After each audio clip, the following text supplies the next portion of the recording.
Bien, entonces, seguimos con lo que sería el segundo capítulo de esto que podría ser una saga de experiencias que he ido teniendo en la vida. Porque la verdad que esto apunta mucho más a que el conocimiento al final no es tanto el que nos proviene de los libros, algunas cosas sí, pero fundamentalmente y por sobre todo es lo que las experiencias de la vida nos terminan enseñando. Comienzo ya en lo que hace a la parte de lo que ha sido mi especialidad dentro de la biología y voy a tomar como tema o hilo conductor de esta parte el tema Darwin.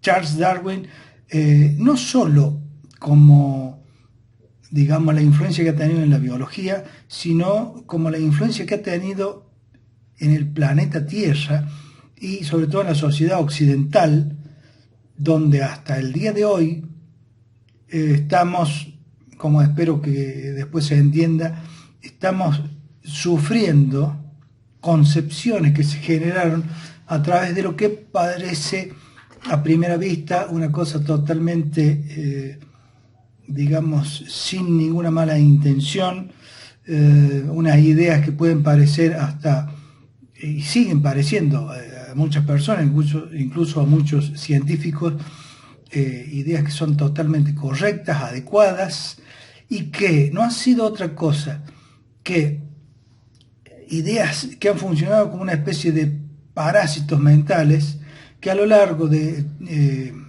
estos últimos ciento y pico de años, desde Darwin, han parasitado la mente de los seres humanos y nos han generado mucho sufrimiento, concretamente, mucha desigualdad, como espero poder explicarlo.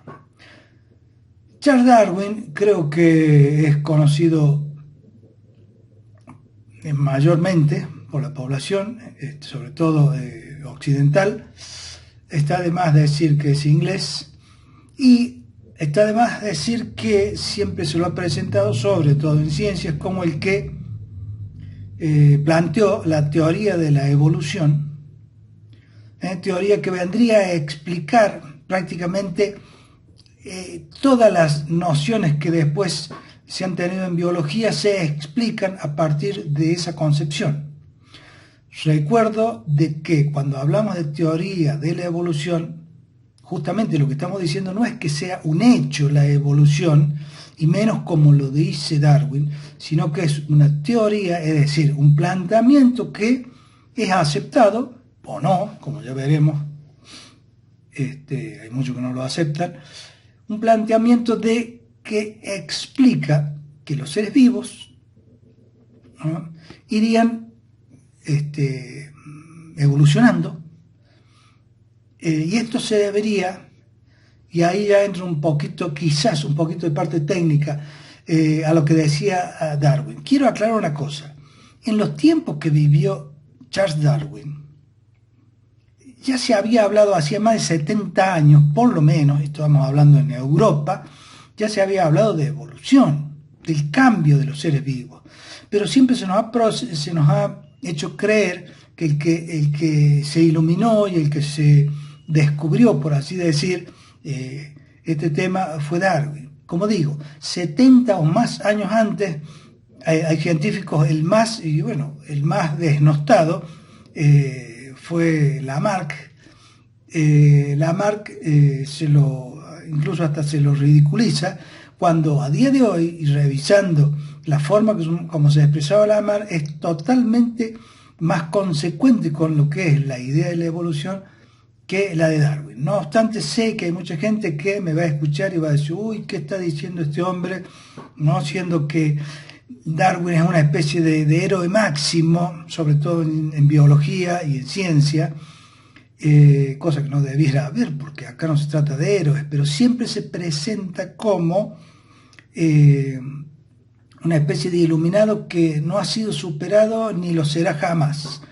Y eso lo planteo, como ya decía en el capítulo anterior, de cómo ha habido, digamos, una línea anglosajona en el mundo que a toda costa ha tratado y trata, no, hasta el día de hoy, de imponer esas ideas y solamente esas ideas como la verdad absoluta. Lo demás no es ciencia, hay que descartarlo, son estupideces, no sirve, hay que solamente, ¿cierto?, rendir culto, una cosa loca en ciencia, ¿no?, pero una especie de dogma de fe, de que solamente lo que dice esta línea es importante.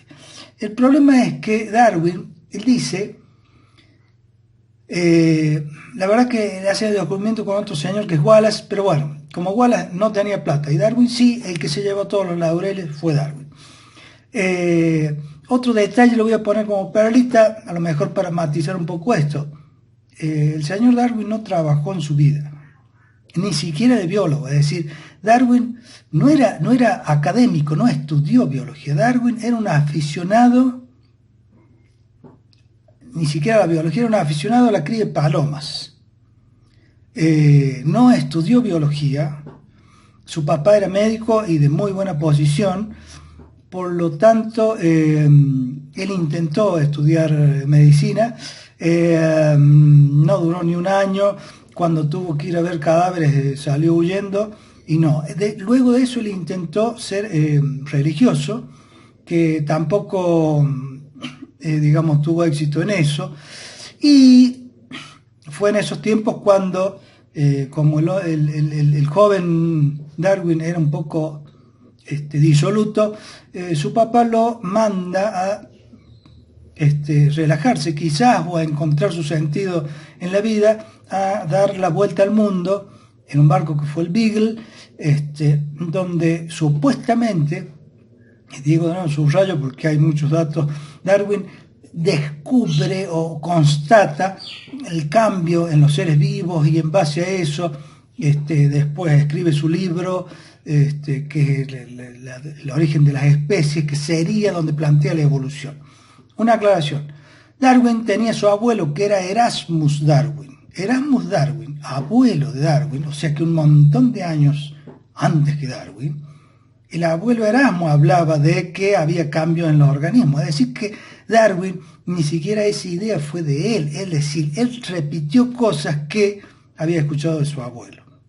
O sea que si habláramos a lo mejor del que habló del cambio en los seres vivos, de la evolución, habría que atribuírselo a Erasmus Darwin. Pero bueno, como Darwin, como digo, siguiendo un poquito, no trabajó en su vida, es decir, el único trabajo, si es que se le puede llamar trabajo conocido, es que él era prestamista, prestaba dinero y cobraba intereses por ello.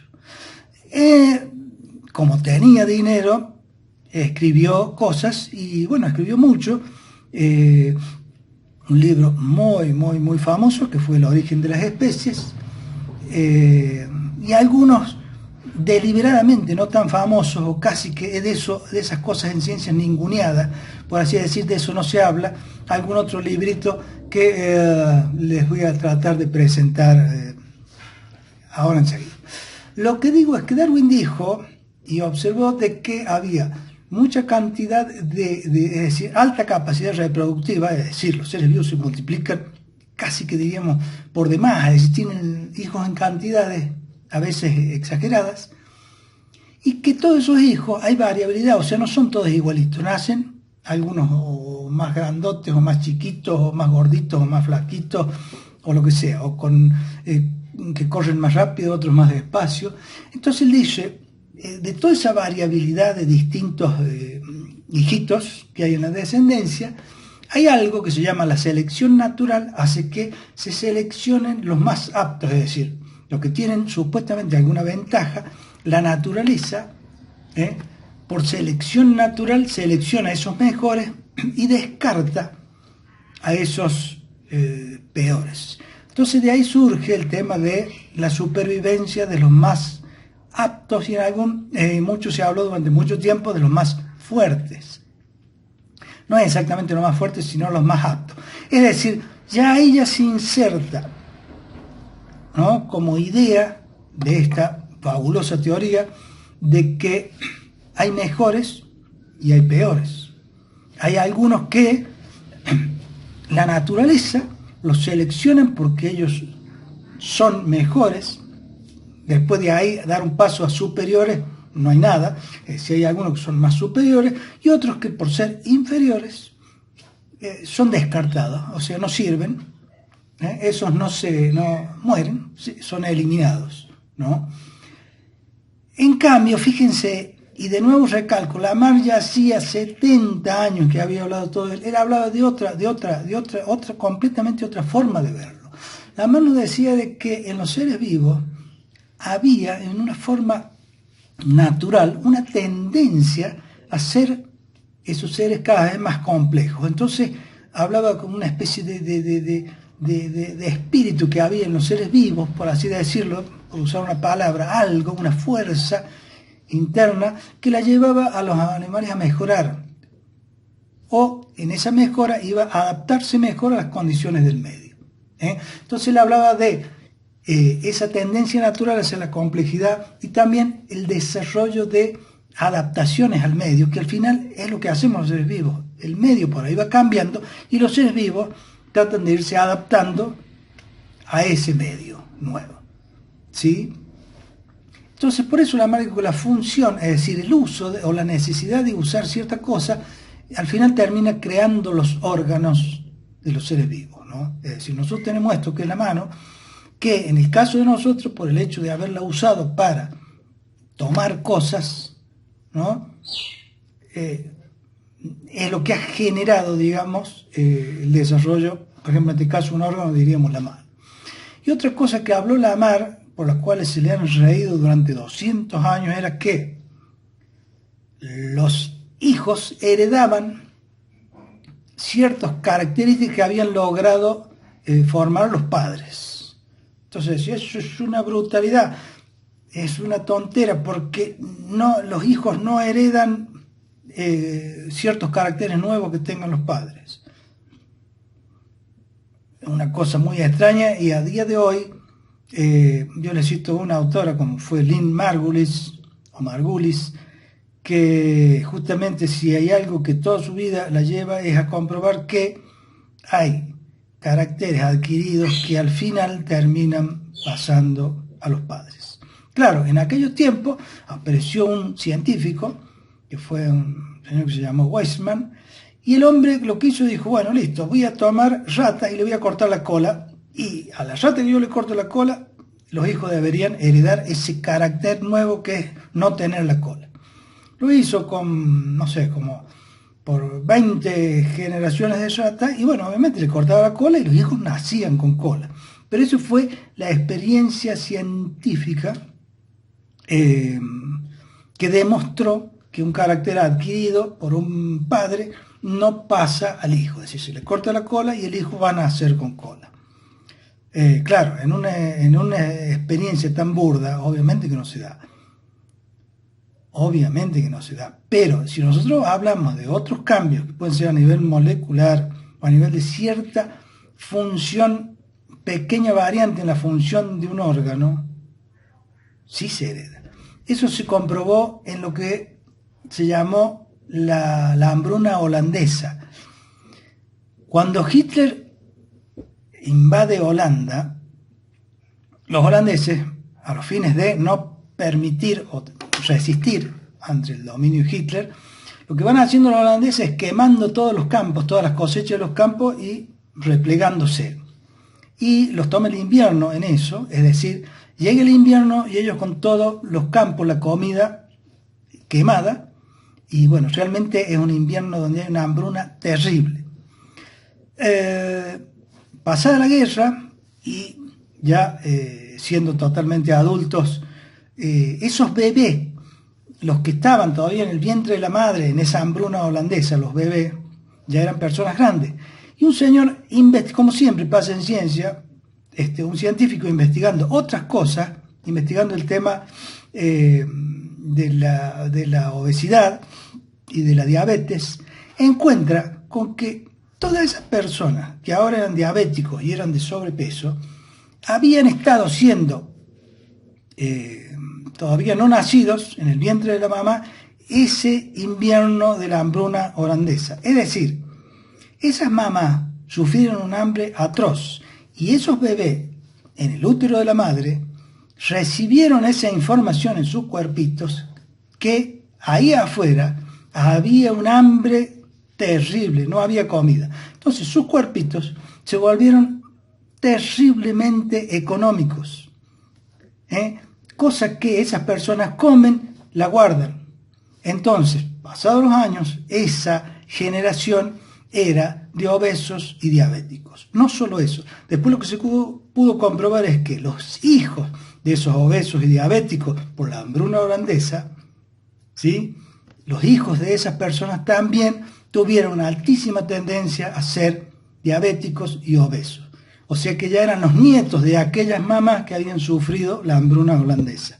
Eso es un carácter adquirido y queda a partir de ahí absolutamente documentado de que ciertas cosas que le pasan a un ser vivo pasan a la descendencia. Y es obvio porque la naturaleza es absolutamente sabia. ¿Cómo no va a pasar si justamente los seres vivos lo que hacemos es siempre estar recibiendo esa influencia de la naturaleza? Sería muy estúpida la naturaleza si no hiciera eso. La base de la vida y la base de la supervivencia de los seres vivos es justamente estar registrando lo que hace la naturaleza allá afuera, no solamente para dar esa información al que la recibe, sino y por sobre todo es importante a la descendencia. Y eso queda demostrado. Sin embargo, nuestro buen amigo Darwin y los que siguieron luego de él decían, no, eso no tiene nada que ver. Los padres esas cosas no se las transmiten los hijos. Nacen un montón, medios distintos, y es alguien, que yo todavía no la conozco a la señora selección natural, supongo que será una señora, no sé, porque dicen la selección natural es alguien, pero nadie lo ha visto ni está en ningún lado. Pero ella selecciona, dice este sí, este no, etc. A día de hoy, realmente algo que es muy difícil de sostener. Sin embargo, en lo que es, en mi país, Argentina, sigue siendo esta especie de prócer, por lo menos en ciencias, en biología, don Charles Darwin, y se sigue enseñando a todas las escuelas prácticamente, sí, que es la teoría correcta y es la que explica la variación de los seres vivos. Ahora, saliendo de la biología, vuelvo a lo otro, lo terrible es la idea. Lo terrible es la idea de que hay seres superiores y seres inferiores. Darwin lo cristalizó en vida. No solamente Darwin, es decir, los ingleses tienen una concepción de que hay que mejorar la raza. En eso han sido terribles con los caballos, con los perros. Ellos llevan registro de pedigrí, pero minuciosos, porque son temáticos con el tema de la herencia y de la herencia pura. A tal punto que Darwin se casa con una prima. ¿Por qué? Porque se juran en esos tiempos entre 4 familias: la familia Darwin, la familia Wodehouse, que es el apellido de la prima, la familia Spencer y otra más que, bueno, no recuerdo en este momento. Y entre estas 4 familias se juran una especie de fidelidad porque solamente van a contraer matrimonios entre ellos para no mezclarse y no digamos, rebajarse en la pureza de su acervo hereditario o de sus genes, diríamos ahora, y lo hacen a punto tal de que ya Darwin tiene serios problemas porque un hijo, se le mueren varios hijos y algunos, digamos, ya había algún problema en cuanto a que todos sabemos que digamos, lo que llamamos comúnmente consanguinidad o endogamia genera seres con serios problemas de funcionamiento de su organismo. Obviamente que esas 4 familias en 2 generaciones más realmente tuvieron que abandonar semejante locura porque realmente los problemas sobre todo mentales en los niñitos en la descendencia ya fueron muy graves y tuvieron que abandonar. De todas maneras, esto no los detuvo en el sentido de que Darwin fue uno de los fundadores de la eugenesia. Y acá quiero introducir, para el que por ahí no lo tenga claro, lo que es el término. Eugenesia es todo aquello que lleve a purificar la raza. ¿Cómo la purifican? Evitando que aquellos que no son aptos, o que no son superiores, o que son lisa y llanamente inferiores, no se reproduzcan. Entonces ellos fundan, que fue en la época de Darwin, la sociedad eugenésica. Después un hijo de Darwin fue el primer, si no recuerdo mal, el primero o el segundo presidente de esta sociedad eugenésica, que tenía por objetivo mantener o mejorar la pureza de la raza anglosajona, inglesa.